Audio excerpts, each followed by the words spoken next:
വിശുദ്ധ മർക്കോസിൻ്റെ സുവിശേഷം 9-ാം അധ്യായം തിരുവചനങ്ങൾ 9 മുതൽ 13 വരെ. മർക്കോസ് 9:9 മുതൽ. മനുഷ്യപുത്രൻ മനുഷ്യരുടെ നിന്ന് ഉയർത്തെഴുന്നേറ്റ ശേഷം അല്ലാതെ അവർ കണ്ട കാര്യം മറ്റാരോടും പറയരുതെന്ന് മലയിൽ നിന്ന് ഇറങ്ങുമ്പോൾ യേശു അവരോട് ആജ്ഞാപിച്ചു. ഈ കാര്യം അവർ രഹസ്യമായി സൂക്ഷിച്ചു. മരിച്ചവരുടെ നിന്ന് ഉയർത്തെഴുന്നേൽക്കുമെന്ന് പറഞ്ഞതിൻ്റെ അർത്ഥം എന്തായിരിക്കുമെന്ന് അവർ ചിന്തിച്ചു.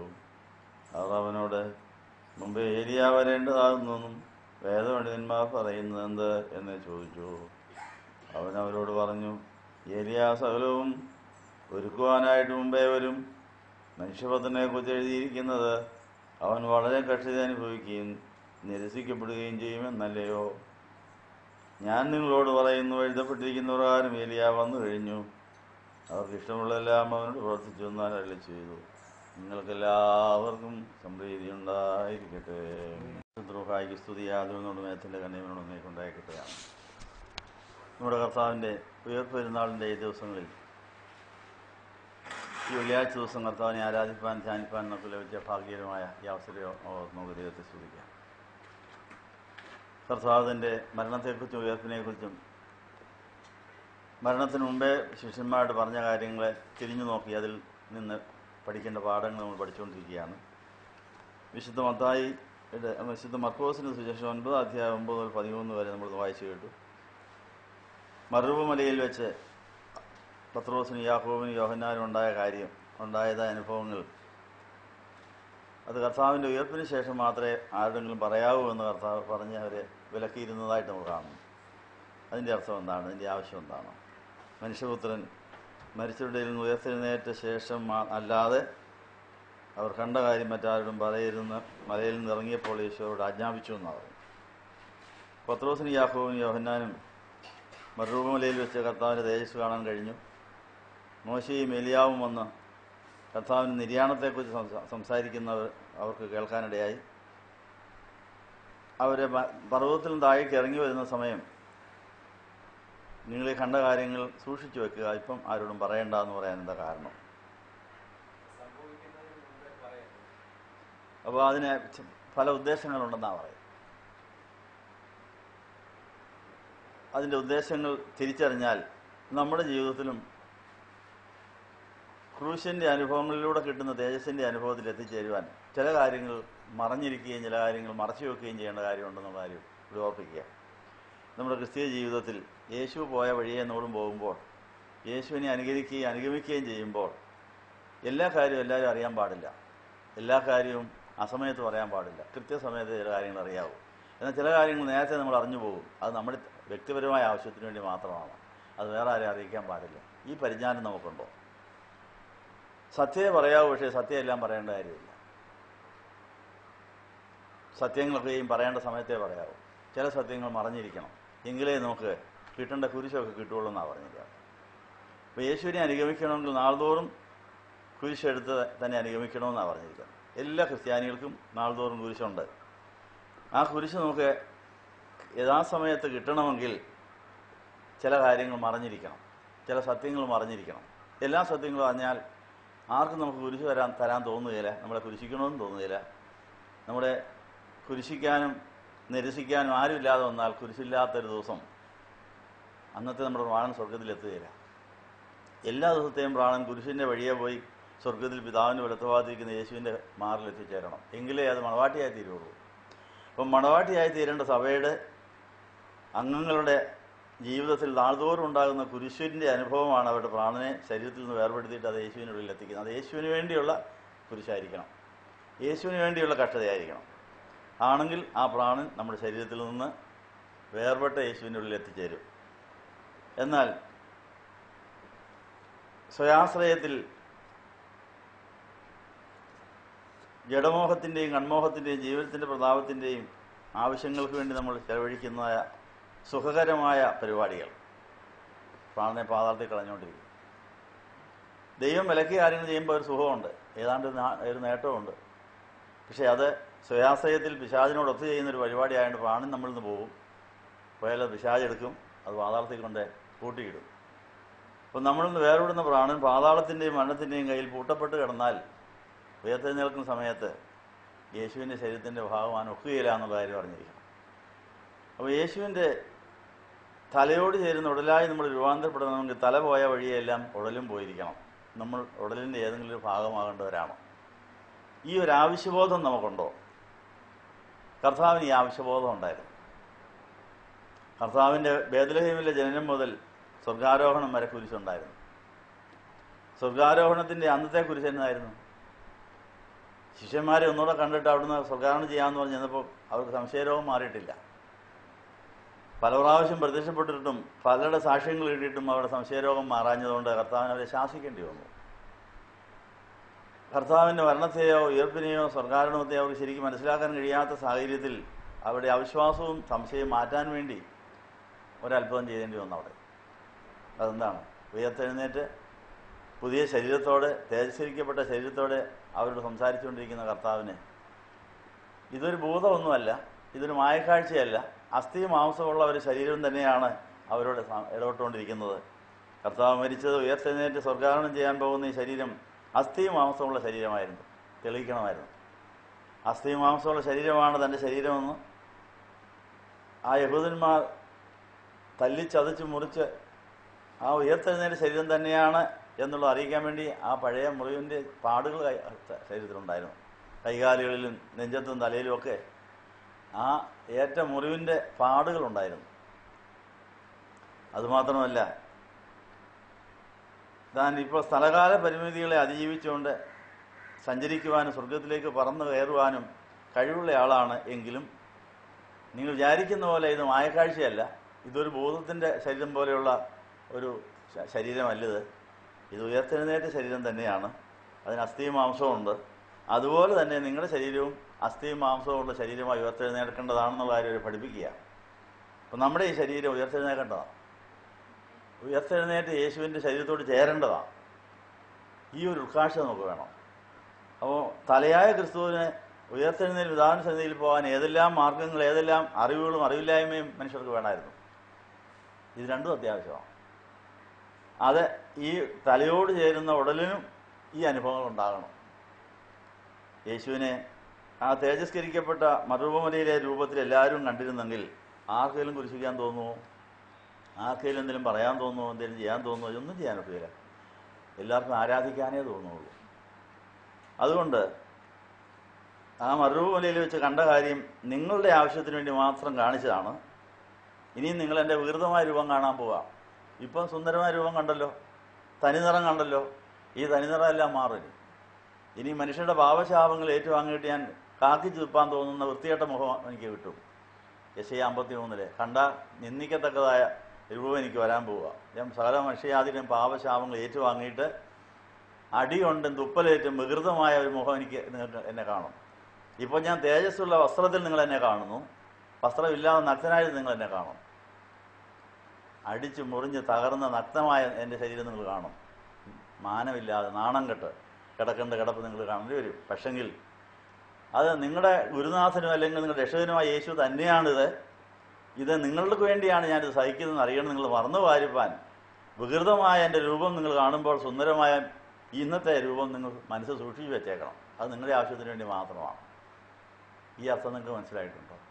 അപ്പം തേജോമയനായ കർത്താവിൻ്റെ സുന്ദരമായ രൂപം പത്രോസിനും യാക്കോബും യോഹന്നാനും കാണാൻ കഴിഞ്ഞെങ്കിലും അതിൻ്റെ അർത്ഥം യോഹന്നാനെ മനസ്സിലായുള്ളൂ. ഇതാരോട് ഇപ്പോൾ പറയണ്ടെന്ന് പറഞ്ഞതിന് അതും അവർക്ക് മനസ്സിലായില്ല. മരിച്ചവിടെ ഇരുന്ന് ഉയർത്തെഴുന്നേൽക്കും എന്ന് പറഞ്ഞതിൻ്റെ അർത്ഥം എന്തായിരിക്കുമെന്ന് അവർ ചിന്തിച്ചു. അവർക്ക് അതിൻ്റെ അർത്ഥം മനസ്സിലായില്ല. അപ്പോൾ യേശു മരിക്കുമെന്നും ഉയർത്തുമെന്നും പറയുന്നവർക്ക് നമ്മൾ മനസ്സിലാകുന്നില്ല. അതിൻ്റെ ആവശ്യം എന്നാ? ഈ രാജാവായിട്ടങ്ങ് തുറന്നാൽ പോരെ? റോമാ സാമ്രാജ്യത്തെ തകിടം മറിച്ചിട്ട് ഒരു വലിയ വിപ്ലവം ഉണ്ടാക്കി ഭരണം ഏറ്റെടുത്തിട്ട് ഇവരെ മന്ത്രിമാരാക്കി എന്ന് എല്ലാവർക്കും ആഹാരം മുറിച്ചങ്ങ് കൊടുത്താൽ പിന്നെ ആഹാരം പാകം ചെയ്യേണ്ട കാര്യമില്ല, കൃഷി ചെയ്യേണ്ട കാര്യമില്ല. എല്ലാവരെയും അങ്ങ് തൊട്ടങ്ങ് സുഖപ്പെടുത്തിയാൽ പിന്നെ ആശുപത്രിയുടെ ആവശ്യമില്ല. പിന്നെ ദൈവരാജ്യമല്ലേ? ഇവൻ ദൈവരാജ്യത്തിൻ്റെ രാജാവാണെങ്കിൽ അതൊക്കെയല്ലേ ചെയ്യേണ്ടത്? അതിലും കുറച്ച് ചെയ്ത് കാണിച്ചു. അതങ്ങ് എന്നും ചെയ്താൽ പോരെ? പിന്നെ എല്ലാവർക്കും ഒന്നിച്ച് കൂടി അങ്ങ് സ്വർഗം അങ്ങ് തുടങ്ങാമല്ലോ.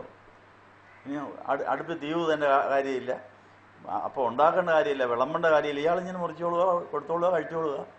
സ്വർഗം കഴിഞ്ഞ് വന്നില്ലേ? ഇതായിരുന്നു നമ്മുടെ വിചാരം. അപ്പോൾ ഈ യേശു മരിക്കേണ്ടതിൻ്റെയോ ഉയർത്തെഴുന്നേൽക്കേണ്ടതിൻ്റെ കാര്യം അവർക്ക് മനസ്സിലായിട്ടേ ഇല്ല. അവർക്ക് അതിൻ്റെ ആവശ്യവും തോന്നുന്നില്ല. അതിനതിൻ്റെ ആവശ്യമില്ല. ഇപ്പം ഭൂമി ജീവിക്കുന്നവർക്ക് സുഖമായിട്ടങ്ങ് ജീവിച്ചാൽ പോരെ, അതിന് കർത്താവ് സുന്ദരമായിട്ടങ്ങ് വരിച്ചാൽ പോരെ. ഇതൊക്കെയായിരുന്നു അവരുടെ മനസ്സിലിരിപ്പ്. ആ മനസ്സിലിരിപ്പിൻ്റെ ഇടയിലാണ്, അവരുടെ പ്രതീക്ഷയ്ക്ക് എതിരായിട്ടാണ്, അവരുടെ കണക്കുകൂട്ടലിൻ്റെ എതിരായിട്ടാണ് യേശു മരിക്കുകയും വെറുക്കുകയും ചെയ്തിരിക്കുന്നത്. നമ്മുടെ ഉള്ളിൻ്റെ ഉള്ളിൽ ഇങ്ങനെയൊക്കെ ചില വികലമായ ധാരണകളും അജ്ഞതകളും ബലഹീനതകളും ഉണ്ട്. അപ്പോൾ യേശുവിന് വേണ്ടി, യേശുവിനോട് ചേരുവാൻ സൃഷ്ടിക്കപ്പെട്ടവരാണ് നമ്മൾ ആഴമായ ബോധ്യമുണ്ടെങ്കിൽ, തലയോട് ചേരേണ്ട ഉടലായതുകൊണ്ട് തലയ്ക്ക് കിട്ടിയ എല്ലാ അനുഭവങ്ങളും ഉടലിനും കിട്ടണം. അതുകൊണ്ട് യേശുവിന് കുരിശ് കിട്ടിയതുപോലെ എനിക്കും വേണം. യേശുവിനെ അനേകർ നിരസിച്ചു, എന്നൊക്കെ ചെയ്യുമെന്നാണ് പറഞ്ഞ്. യേശു പലരാൽ നിന്ദിക്കപ്പെടും, നിരസിക്കപ്പെടും, തള്ളപ്പെടും, അടിക്കപ്പെടും എന്നൊക്കെ പറഞ്ഞ കാര്യം കർത്താവിന് ആ ബോധം ഉണ്ടായിരുന്നു. അതുകൊണ്ടാണ് ഇത് വന്നപ്പോൾ സ്വാഗതം ചെയ്തത്. ശിഷ്യന്മാർക്ക് ആ ബോധമില്ലായിരുന്നുകൊണ്ട് അവർ ഓടിപ്പോയി. അവരെ തല്ലുവോ പിടിക്കുവോ എന്നുള്ള പേടി അവർക്കുണ്ടായി. യോഹന്നാൻ ആ പേടിയില്ലായിരുന്നു. തല്ലിയാലും പിടിച്ചാലും ഇവൻ്റെ സുന്ദര രൂപം ഞാൻ മറുമലയിൽ കണ്ടതാണ്. ആ സുന്ദരൻ തന്നെയാണ് ഇവൻ. 10,000 സുന്ദരനാണ് ഇവൻ. എൻ്റെ വൃത്തികേട് അങ്ങോട്ട് ഏറിക്കഴിഞ്ഞപ്പോൾ, എൻ്റെ പാപച്ചെളി പുരണ്ടു കഴിഞ്ഞപ്പോൾ സൗന്ദര്യമെല്ലാം അങ്ങ് പോയി. എൻ്റെ അശുദ്ധികളും എൻ്റെ ശാപങ്ങളും ഏറ്റുവാങ്ങി കഴിഞ്ഞപ്പോൾ മഹാവികൃതനായി തീർന്നിരിക്കുന്നു. അത് എൻ്റെ പ്രശ്നമാണ്. അത് ഇവൻ വഹിക്കുന്നതുകൊണ്ടാണ് എനിക്കും തേജസ്കരിക്കപ്പെട്ട ഒരു ശരീരം കിട്ടാൻ പോകുന്നത്. ഈ ഉൾക്കാഴ്ച യോഹന്നാന് മാത്രമേ കിട്ടിയുള്ളൂ. പത്രോസിനും യാക്കോബിനും ഒക്കെ കുടിലുണ്ടാക്കുന്ന ബന്ധപ്പാടിൽ അവർ അതിലേ അങ്ങ് പോയി. അവരെ അവിടെ തന്നെ അങ്ങ് കഴിയണമെന്നായി. ഈ സുന്ദരമായ രൂപവും കണ്ടു, അനുഗ്രഹകരമായ ആ അന്തരീക്ഷം അങ്ങ് നിലനിർത്തിയിട്ട് അവിടെയും കഴിഞ്ഞേക്കാം. എല്ലാവരെയും അങ്ങ് മറന്നു. താഴെ നിൽക്കുന്ന സഹോദരങ്ങളെയും മറന്നു, നാട്ടുകാരെയും വീട്ടുകാരെയും എല്ലാവരെയും മറന്നു. മോശയും ഏലിയായും ഉണ്ട്, പത്രോസും യാക്കോബും ഇവരെ ഇവിടെ തന്നെ അങ്ങ് താമസിച്ചേക്കാമെന്ന് വിചാരിച്ചവർ കുടിലുണ്ടാക്കാൻ പോവാം. അപ്പോൾ നമ്മുടെ ജീവിതത്തിൽ നമുക്ക് അനുഗ്രഹങ്ങൾ വരുമ്പോൾ, തേജസ്സിൻ്റെ ദർശനം ഉണ്ടാകുമ്പോൾ, ആ തേജസ്സിൻ്റെ ദർശനത്തിൻ്റെയും അനുഭവത്തിലേക്ക് പോകുന്നതിനും ഒരു കുരിശ് അത്യാവശ്യമാണ്. ആ കുരിശ് കഴിഞ്ഞേ ഉയർപ്പുള്ളൂ. കുരിശ് കഴിഞ്ഞ്, ഉയർപ്പ് കഴിഞ്ഞ് മാത്രമേ തേജസ്കരണമുള്ളൂ. കുറുക്ക് വഴി അവിടെ എത്താൻ ഒക്കുകയില്ല എന്നുള്ള ആഴമായ ബോധ്യമുണ്ടെങ്കിലേ മാത്രമേ നമുക്ക് കുരിശിൻ്റെ അനുഭവങ്ങളെ സ്വാഗതം ചെയ്യാനൊക്കെ ഉള്ളൂ. കുരിശ് കഴിഞ്ഞിട്ടേ ഉയർപ്പുള്ളൂ. കുരിശിട്ടേച്ച് പോകാൻ പാടില്ല, കുരിശ് ഒഴിവാക്കാനും പാടില്ല. ഈ കാര്യം നമ്മളെ പഠിപ്പിക്കാൻ വേണ്ടി ഉയർപ്പിൻ്റെ ശേഷമുള്ള കോവോറെ വെള്ളിയാഴ്ച പിതാക്കന്മാർ വിശുദ്ധ കുർബാനയ്ക്ക് ഇത് ധ്യാനിച്ചു. ഇന്ന് നമ്മളത് ധ്യാനിച്ചിരിക്കുകയാണ്. നമുക്ക് എല്ലാ ദിവസവും ആവശ്യത്തിനുള്ള കുരിശ് കിട്ടാൻ പലരും നമ്മളെ തെറ്റിദ്ധരിക്കണം. പലരും നമ്മളെ തനിനിറം അറിയാൻ പാടില്ല. നമ്മൾ വാസ്തവത്തിൽ ആരാണെന്ന് അറിയരുത്. വിദ്യാബോധങ്ങളും തെറ്റിദ്ധാരണകളും സംശയങ്ങളും ഒക്കെ ഉണ്ടെങ്കിലേ നമ്മളെ ചീത്ത വിളിക്കാൻ തോന്നുള്ളൂ. ചീത്ത വിളി കേട്ടാൽ മാത്രമേ കുരിശിൻ്റെ അനുഭവം പൂർണ്ണമാവുള്ളൂ. അപ്പോൾ ആരെങ്കിലും നമ്മളെ ചീത്ത വിളിച്ചാൽ, ആരെങ്കിലും നമ്മളെ തെറ്റിദ്ധരിച്ചാൽ ഹല്ലേലൂയ പറയണം. പറഞ്ഞിട്ടുണ്ടോ അതോ പുറത്തുകൊടുത്തിട്ടുണ്ടോ? എന്നാൽ കുടിശ്ശ ചെയ്തൊരു ഹല്ലേലൂയ പറഞ്ഞാട്ടെ. അപ്പോൾ കർത്താവേ, എനിക്ക് എന്നെ പലരും തെറ്റിദ്ധരിച്ചു, പലരെന്നെ തെറ്റിദ്ധരിച്ചു, പലരെന്നെ അപഖ്യാതി പറഞ്ഞു, പലരെ ഞങ്ങളെ ഉപദ്രവിക്കാൻ ശ്രമിച്ചു, അപമാനിച്ചു. അത് യഥാർത്ഥത്തിൽ ഞാൻ കർത്താവിൻ്റെ ഒരു ദാസനാണ്, ഒരു ദാസിയാണ്, കർത്താവിൻ്റെ ശരീരത്തിൻ്റെ ഉടലിൻ്റെ ഒരു ഭാഗമാകേണ്ട ആളാണെന്നുള്ള കാര്യം അറിഞ്ഞാൽ അവർക്ക് ചെയ്യാൻ തോന്നുകയില്ല. അവ കൊള്ളരുതാത്ത ഒരാളാണ് എന്ന് തോന്നിയാലേ നമുക്ക് കുരിശ് കിട്ടുകയുള്ളൂ എന്നാണ് പറഞ്ഞതിൻ്റെ അർത്ഥം. അപ്പോൾ എനിക്ക് 15 കുരിശ് വേണം ഒരു ദിവസം. അത് തലയിലിട്ടിരിക്കുന്ന 13, കഴുത്തേലൊന്ന്, തോളയിലൊന്ന്, 15 കുരിശ് വേണമെങ്കിൽ എത്രയോ പേര് തെറ്റിദ്ധരിക്കണം. ഞാൻ ധന്യനാണ്. അപ്പോൾ ഞാനിപ്പോൾ 43-44 വർഷമായി ആശ്രമത്തിൽ വന്നിട്ട്. എന്നെ തെറ്റിദ്ധരിക്കുന്ന ഒത്തിരി പേരെൻ്റെ കൂടെ ഉണ്ടായിരുന്നു. അതുകൊണ്ട് ഇപ്പോൾ ഇവിടെ നിൽക്കേണ്ടി വന്നു. എന്താ? അപ്പോൾ അതുകൊണ്ട് തെറ്റിദ്ധരിക്കുന്നവർ, സംശയിക്കുന്നവർ, അത് വിശ്വസിക്കുന്ന മേലധികാരി വരെ ഉണ്ടാകണം. നമ്മളെക്കുറിച്ച് അപവാദം പറയുന്നത് അന്വേഷിച്ച് നോക്കാതെ അതേപടിയാണെന്ന് വിചാരിച്ചുകൊണ്ട് കൽപ്പന എഴുതുന്ന പുരോഹിതന്മാരും മഹാപുരോഹിതന്മാരും ഉണ്ടാകാം. അവരങ്ങനെ തെറ്റിദ്ധരിച്ചെങ്കിലേ നമ്മളെ ഇതിനെ ശിക്ഷണ വിധിക്ക് വിധേയമാക്കുമെന്ന് പറഞ്ഞ് നമ്മളെ ഭീഷണിപ്പെടുത്തി നമ്മളെ മാറ്റി നിർത്തണമെങ്കിൽ നമ്മളെക്കുറിച്ച് മറ്റുള്ളവർ പറയുന്ന അപവാദങ്ങൾ ശരിയാണെന്ന് തോന്നിയാലല്ലേ അങ്ങനെ ചെയ്യാനൊക്കെ ഉള്ളൂ. അത് അന്വേഷിക്കുകയാണെങ്കിൽ അങ്ങനെയൊന്നും ചെയ്യാനൊക്കുകയില്ല. അതിന് അവർക്ക് അവകാശം കിട്ടുന്നില്ല. അവർക്ക് അങ്ങനെ അങ്ങ് ധരിക്കുക. അപ്പോൾ അത് കുരിശിൻ്റെ ഭാഗമാണെന്നാണ് പറഞ്ഞത്. മിഥ്യാബോധം, തെറ്റിദ്ധാരണ, അജ്ഞത, ഇതെല്ലാം കുരിശിൻ്റെ പുറയിലുണ്ട്. അപ്പോൾ കർത്താവിനെ കുരിശിച്ചതിനെക്കുറിച്ച് കർത്താവ് പ്രാർത്ഥിച്ച പ്രാർത്ഥനയ്ക്ക് അത് ഏറ്റവും പ്രധാനപ്പെട്ട വാചകം, കർത്താവേ, പിതാവേ, ഇവർ ചെയ്യുന്നതെന്ന് അറിയാത്തതുകൊണ്ട്.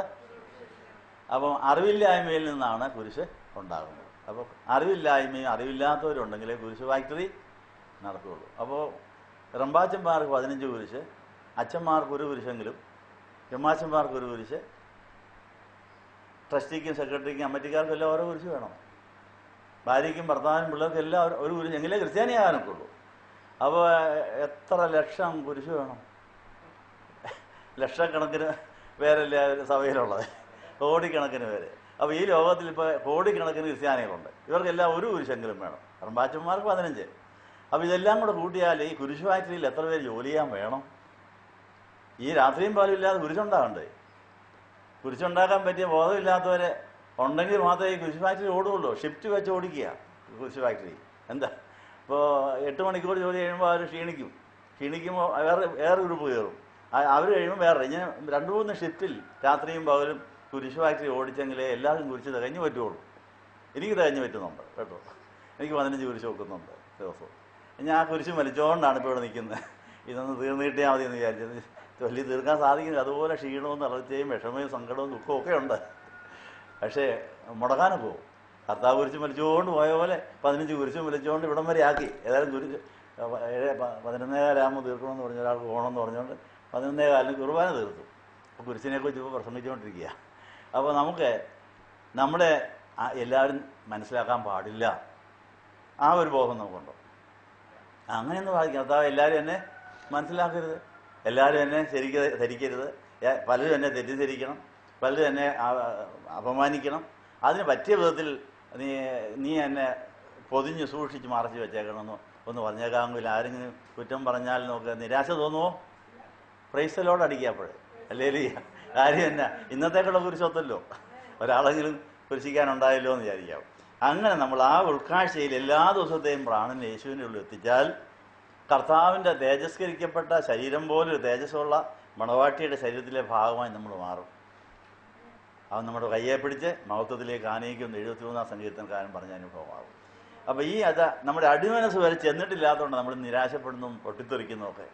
അതുകൊണ്ട് ഇനിയും നമുക്ക് ആഴമായ അടിമനസ് വരെയും എന്നെ എല്ലാവരും മനസ്സിലാക്കാൻ പാടില്ല, എല്ലാവരും എന്നെ അംഗീകരിക്കാൻ പാടില്ല, എന്നെ തെറ്റിദ്ധരിക്കുന്നവർ വേണം, എന്നെ അപകീർത്തിക്കുന്നവർ വേണം, എന്നെ ഞെരുക്കുന്നവർ വേണമെന്ന് പ്രാർത്ഥിച്ചിട്ടേക്കാമെങ്കിൽ കൃത്യസമയത്ത് കിട്ടുമ്പോൾ ഒത്തു കിട്ടിയല്ലോ കർത്താവേ നന്ദി എന്ന് പറഞ്ഞേക്കാം. പക്ഷേ ഒരാളെങ്കിലും കാണും നമ്മളെ മനസ്സിലാക്കുന്നത്, അത് മതി. കർത്താവിനെ മനസ്സിലാക്കാൻ ഒരു ശിഷ്യൻ മാത്രമേ, ഒരു 3-4 സ്ത്രീകളും ഉണ്ടായിരുന്നു. അതിൽ കൂടുതൽ പ്രതീക്ഷിക്കേണ്ട. അപ്പോൾ അതിൽ കൂടുതൽ പ്രതീക്ഷിച്ചാൽ കുരിശില്ലാതെ വരും കേട്ടോ. എല്ലാവരും നമ്മളെ പ്രശംസിക്കാൻ തുടങ്ങിയാൽ പിന്നെ കുരിശുണ്ടാക്കാൻ, അപ്പോൾ അന്നത്തെ പ്രാണൻ പാതാളത്തിൽ പോകും. അപ്പോൾ പാതാളത്തിൽ പ്രാണൻ പോകാതിരിക്കണമെങ്കിൽ കുരിശ് തരാൻ ആൾ വേണം. അപ്പോൾ ആ കുരിശിൽ കൂടെ നമ്മുടെ പ്രാണൻ കർത്താവിനുള്ളിൽ എത്തിച്ചേരും. ഇതാണ് മർക്കോസ് 9:9 വരെ 13 വരെ എഴുതിയിരിക്കുന്നതിൻ്റെ അർത്ഥം. മർക്കോസ് ഇതെങ്ങനെ അറിഞ്ഞു? മർക്കോസ് ഇതെങ്ങനെ എഴുതി? അത് നിങ്ങൾ ചിന്തിച്ചിട്ടുണ്ടോ? മർക്കോസ് കർത്താവിൻ്റെ 12 ശിഷ്യന്മാരോട് കൊടുത്തപ്പെട്ട ആളല്ല, 72 അറിയിപ്പുകാരിൽ പെട്ടപ്പെട്ട ഒരാളാണ്. മർക്കോസ് ഇത് എപ്പോഴെഴുതിയെന്നറിയാവോ? പെന്തിക്കോസ്തി പെരുന്നാൾ കഴിഞ്ഞ് 25 കൊല്ലം കഴിഞ്ഞാൽ എഴുതിയത്. എന്തിനാ 25 കൊല്ലം വരെ കാത്തിരുന്നറിയാവോ? കർത്താവ് ഉയർത്തെഴുന്നേറ്റ് കഴിഞ്ഞതിന് ശേഷം യേശുവിനെ വിശ്വസിക്കാത്തവർ പിന്നെയും ഉണ്ട്. യേശു ഉയർത്തെഴുന്നേറ്റിട്ടൊന്നുമില്ല, ഇതൊരു കള്ളമാണെന്ന് അന്നുണ്ടായിരുന്ന യഹൂദന്മാർ പറഞ്ഞു വരുത്തി. ഇത് കളിപ്പീരായിരുന്നു. അവൻ നേരത്തെ ഇതൊക്കെ പറഞ്ഞു വെച്ചിരുന്ന അത് ശരിയാണെന്ന് സ്ഥാപിക്കാൻ വേണ്ടി ഇവനെ അവർ കട്ടുകൊണ്ട് പോയി എങ്ങാണ്ട് മറച്ചേച്ച് ഉയർത്തെഴുന്നേതാണെന്ന് പറഞ്ഞെന്നാ യഹൂദന്മാർ ഇപ്പോഴും വിശ്വസിച്ചുകൊണ്ടിരിക്കുന്നത്. അപ്പോൾ അങ്ങനെ യേശുവിൻ്റെ സ്വർഗാരോഹണം കഴിഞ്ഞെങ്കിലും പെന്തിക്കോസ്ത് കഴിഞ്ഞെങ്കിലും കുരിശുവാറ്റിൽ ശരിക്കും ഓടുന്നുണ്ടായിരുന്നു. അന്നുണ്ടായിരുന്ന ക്രിസ്ത്യാനികൾക്കെല്ലാം നല്ല പീഡനങ്ങളും ഞെരുക്കും നല്ലോണം. ഒത്തിരി പേര് രക്തസാക്ഷികളായി മരിക്കേണ്ടി വന്നു. ഒത്തിരി പേർക്ക് ദണ്ഡനങ്ങളും പീഡനങ്ങളും. ഈ യേശുവിൻ്റെ അതേ അനുഭവം തുടർന്നുകൊണ്ടേയിരുന്നു. അതങ്ങനെ 10-40 കൊല്ലത്തേക്ക് ഈ ദണ്ഡന പീഡനങ്ങൾ തുടർന്നെന്നാണ് പറഞ്ഞത്. അപ്പോൾ ഈ മർക്കോസ് എന്ന് പറയുന്ന അറിയിപ്പുകാരൻ ഈ മർക്കോസിന് സുവിശേഷം എഴുതാൻ കാരണം എന്താണ്? സഭ പീഡനങ്ങളുടെ മധ്യത്തിൽ വളരുന്നുണ്ട്, എന്നാൽ പീഡനത്തിന് കുറവൊന്നുമില്ല. പീഡനങ്ങളുടെ മധ്യത്തിൽ അവർ വളർന്നെങ്കിലും ആദ്യമായിട്ട് സഭയിലേക്ക് വരുന്നവർക്ക് ഇത് എന്താണെന്നുള്ളൊരു അങ്കലാപ്പുണ്ട്. അയ്യോ, പള്ളിയിൽ ചേർന്ന് കഴിഞ്ഞപ്പം സ്നാനമേറ്റ് കഴിഞ്ഞിട്ട് ഇരിക്കപ്പുറത്തില്ലല്ലോ, സ്വസ്ഥതയില്ലല്ലോ, എല്ലാവരും അംഗീകരിക്കുന്നില്ലല്ലോ എന്ന് വിചാരിച്ച് വിഷമിക്കുന്ന പുതുക്രിസ്ത്യാനികളെ ആശ്വസിപ്പിക്കാൻ വേണ്ടിയാണ് പീഡനങ്ങളുടെ മധ്യത്തിൽ നിരാശപ്പെടാതിരിക്കാൻ വേണ്ടി പുതുക്രിസ്ത്യാനികളെ സഹായിക്കാൻ വേണ്ടി, ആശ്വസിപ്പിക്കാൻ വേണ്ടിയാണ് മർക്കോസിൻ്റെ സുവിശേഷം എഴുതേണ്ടി വന്നത്. ഈ കാര്യം നിങ്ങൾ അറിഞ്ഞു. അപ്പോൾ സഭ പല സ്ഥലങ്ങളിലേക്ക് വ്യാപിച്ചു കഴിഞ്ഞു. അപ്പോസ്തലന്മാർ പല സ്ഥലങ്ങളിൽ പോയി വേല ചെയ്തുകൊണ്ടിരിക്കുക. ഈ അപ്പോസ്തലന്മാരെ സഹായിക്കുന്ന വേലയിൽ ലൂക്കോസും മർക്കോസും ഒക്കെ ഉണ്ട്. അപ്പോൾ എല്ലാ സ്ഥലത്തും പോയി പ്രസംഗിക്കാൻ ഇവരെ കൊണ്ട് ഒക്കുന്നില്ല. ചിലർ നിരാശപ്പെടുന്നുണ്ട്, ചിലർ പിന്മാറുന്നുണ്ട്. അവരെ പിടിച്ചു നിർത്തേണ്ടത് ആവശ്യമായി വന്നപ്പോൾ പത്രോസും പൗലോസും ഒക്കെ പിന്നെ വന്ന് പറയുന്നുണ്ട്. പൗലോസ് 8 കൊല്ലം കഴിഞ്ഞപ്പോൾ പൗലോസും വന്നു. അപ്പോൾ പൗലോസും പത്രോസും ഒക്കെ അവരെ സഹായിക്കാൻ വന്നിരിക്കുന്ന മർക്കോസിനെയും ലൂക്കോസിനെയും ഒക്കെ വിവരങ്ങൾ പറഞ്ഞ് ധരിപ്പിക്കുന്നുണ്ട്. നിങ്ങളൊരു എഴുത്തങ്ങ് എഴുതുക, എല്ലായിടത്തും പോയി പ്രസംഗിക്കാൻ ഒക്കാത്തതുകൊണ്ട് അങ്ങനെയാണ് പീഡനങ്ങളുടെ മധ്യത്തിൽ പ്രത്യാശ കൊടുക്കാൻ വേണ്ടിയാണ് മർക്കോസിനെ കൊണ്ട് പത്രോസും പൗലോസും എല്ലാം കൂടെ അവർ പറഞ്ഞിട്ടാണിത് എഴുതിക്കുന്നത്. അപ്പോൾ ഈ കാര്യങ്ങളെല്ലാം ഇവരുടെ അപ്പോസ്തലന്മാരുടെ അനുഭവങ്ങൾ മുഴുവൻ ഉയർത്തെഴുന്നേറ്റ ശേഷം പറയണമെന്നല്ലേ പറഞ്ഞേ? അത് പറഞ്ഞു. ഉയർത്തെഴുന്നേറ്റ ശേഷം മർക്കോസിനോടും ലൂക്കോസിനോടും ഒക്കെ അവർക്ക് ഈ അപ്പോസ്തലന്മാർക്കുണ്ടായ അനുഭവങ്ങൾ മുഴുവനും ഈ മറുരൂപമലയിൽ കണ്ട സുന്ദരമായ രൂപത്തെക്കുറിച്ചൊക്കെ അന്നേരം പറഞ്ഞു. മരിച്ചവരുടെ നിന്ന് ഉയർത്തെഴുന്നേൽക്കും എന്ന് പറഞ്ഞാൽ അവർക്ക് അന്ന് മനസ്സിലായില്ലെങ്കിൽ ഉയർത്തെഴുന്നേറ്റത്തിന് ശേഷം അവർക്ക് മനസ്സിലായി. അത് ഈ കാര്യം രഹസ്യമായിരിക്കണം എന്ന് പറഞ്ഞത് രഹസ്യമായി സൂക്ഷിച്ചു. എന്നാൽ ഉയർത്തെഴുന്നേറ്റ ശേഷം അത് പരസ്യമായി. അത് അനേകരെ അറിയിക്കാൻ വേണ്ടി. അപ്പം ദണ്ഡന പീഡനങ്ങളുടെ മധ്യത്തിൽ പിടിച്ചു നിൽക്കണമെങ്കിൽ തേജസ്സിനെക്കുറിച്ചുള്ളതായ പ്രത്യാശ ഉണ്ടായിരിക്കണം. അപ്പം നമുക്ക് തേജസ് കിട്ടും, യേശുവിൻ്റെ ഉയർത്തെഴുന്നേറ്റ ശരീരം നമുക്ക് കിട്ടുമെന്നുള്ള പ്രത്യാശയിലാണ് നമ്മൾ സഹിക്കേണ്ടത്.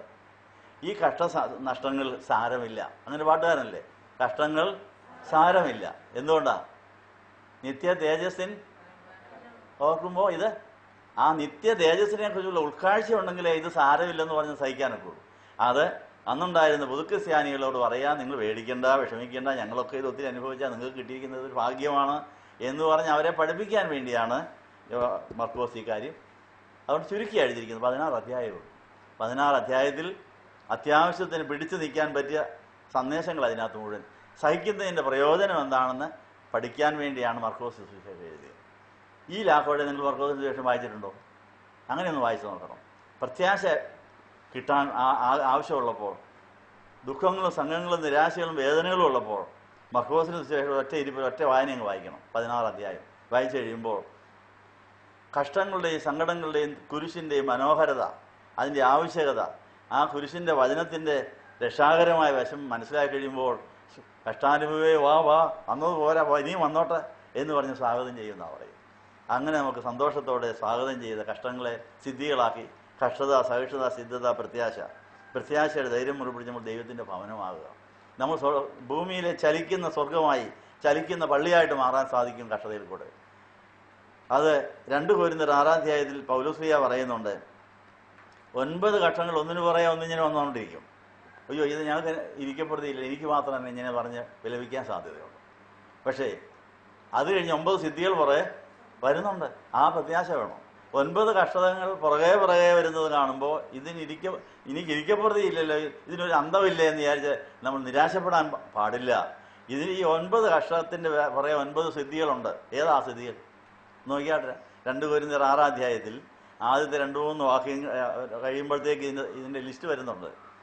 നമ്മുടെ അനുദിന ജീവിതത്തിലെ കുരിശിൻ്റെ കഷ്ടതകൾ ഒന്നിനു പുറകെ ഒന്നായിട്ട് വരുമ്പോൾ ലോകപ്രകാരം നോക്കുമ്പോൾ നമുക്ക് നിരാശ തോന്നാം. ലോക മനുഷ്യർ നമ്മളെ കളിയാക്കാം. നിങ്ങൾ പള്ളിയിൽ പോയിട്ട് തന്നെ ഒരു സ്വസ്ഥതയില്ലല്ലോ, ഒന്ന് മാറുമ്പോൾ ഒന്ന് ഇങ്ങനെ വന്നുകൊണ്ടിരിക്കുകയല്ലേ. എത്ര എണ്ണം ഉണ്ട് ഒന്ന് വായിച്ചാട്ട്. ബഹുസഹിഷ്ണുത. ഏതെല്ലാം കാര്യത്തിലായിരുന്നു ബഹുസഹിഷ്ണുത ഉണ്ടായിരുന്നത്? ആക്ഷേപം വരാതിരിക്കേണ്ടതിന് ഒന്നിലും ഇടർച്ചയ്ക്ക് ഹേതു കൊടുക്കാതെ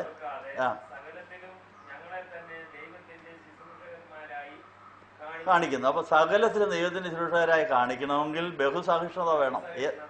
ഏത് കാര്യത്തിലൊക്കെയാ? അതിന്റെ ബാക്കി ബഹുസഹിഷ്ണുത വേണ്ടിയ കാര്യത്തിന്റെ ലിസ്റ്റാണ് ഇനി പറയുന്നത്. കഷ്ടം, ബുദ്ധിമുട്ട്, സങ്കടം, തല്ല്, തടവ്, കലഹം, അധ്വാനം, ഉറക്കിളപ്പ്, പട്ടിണി. എത്ര എണ്ണായിപ്പോ? 9 എണ്ണായോ? അപ്പൊ ഈ 9 കൂട്ടം കാര്യങ്ങൾ ഒന്നിനു പുറകെ വന്ന് കാണുമ്പോൾ അയൽവക്കക്കാരെല്ലാം പുച്ഛിച്ച് തള്ളും. ഇതൊരു ദൈവം നിങ്ങളെ കൈവിട്ടതാണ്, ഏതാണ്ട് ഗ്രഹപ്പഴയുണ്ട്, നിങ്ങൾ ശപിക്കപ്പെട്ടവരാ, ഇന്ന് വല്ല സ്വസ്ഥതയുണ്ടെന്നൊക്കെ പറഞ്ഞ് കളിയാക്കാൻ സാധ്യതയുണ്ട്. പക്ഷേ ഇത് കർത്താവ് അനുവദിച്ചതും കർത്താവിന് കിട്ടിയതുമാണ്, എനിക്ക് വേണ്ടിയതാണെന്ന് പറഞ്ഞ് സ്വാഗതം ചെയ്ത് കർത്താവിനെ സ്തുതിച്ചെങ്കിൽ മാത്രമേ നമ്മുടെ ഉള്ള ദൈവത്തെ മറ്റുള്ളവർക്ക് കാണാൻ. അപ്പോൾ 9 കഷ്ടതകൾക്ക് ശേഷം സിദ്ധികളുടെ ലിസ്റ്റാണ് പിന്നെ പറയുന്നത്. നിർമ്മലത കിട്ടും ഈ കഷ്ടങ്ങളിൽ കൂടെ. പരിജ്ഞാനം, ദീർഘക്ഷമ, ദയ, പരിശുദ്ധാത്മാവ്, നിർവ്യാജ സ്നേഹം, സത്യവചനം, ദൈവശക്തി. ഇത്രയും കാര്യങ്ങൾ പുറകെ വരുന്നുണ്ട്. ഈ പ്രത്യാശ വേണം. ആദ്യത്തെ 9 കഷ്ടങ്ങൾ കാണുമ്പോൾ എന്നും ഇതാണോ, എപ്പോഴും ഇങ്ങനെയാണോ എന്ന് വിചാരിക്കല്ല. ഇതിൻ്റെ പുറകെ വരുന്ന 9 സാധനങ്ങളുണ്ട്. പരിശുദ്ധാത്മ നിറവിൽ പരിജ്ഞാനത്തോടെ ഒത്തിരി കാര്യങ്ങൾ പഠിക്കുവാനും ഗ്രഹിക്കുവാനും വളരുവാനുമുള്ള കൃപാവരങ്ങൾ, അനുഗ്രഹങ്ങൾ പുറകെ വരുന്നുണ്ട്. ആ പ്രത്യാശയുള്ളവർക്ക് മാത്രമേ ഈ 9 എണ്ണത്തിനെ സ്വാഗതം ചെയ്യാൻ. അത് കഴിഞ്ഞാൽ പിന്നെ സിദ്ധിയും കഷ്ടതയും മാറി മാറി വരും. അടുത്ത ലിസ്റ്റത. എന്തെങ്കിലും ഒരു കഷ്ടത വന്നാൽ ഉടനെ ഒരു സിദ്ധി, അത് കഴിഞ്ഞാൽ പിന്നെ ഒരു കഷ്ടത, അത് ഇങ്ങനെ മാറിപ്പാറും. അതേതൊക്കെയാ? മാനം, അപമാനം, ഇടതും വലതും നീതിയുടെ ആയുധങ്ങൾ ധരിച്ചുകൊണ്ട്, മാന അപമാനം, ദുഷ്കീർത്തി സൽകീർത്തി. ചതിയന്മാരെന്ന് ദുഷ്പേരുണ്ടായാലും സത്യവാനായിരിക്കും.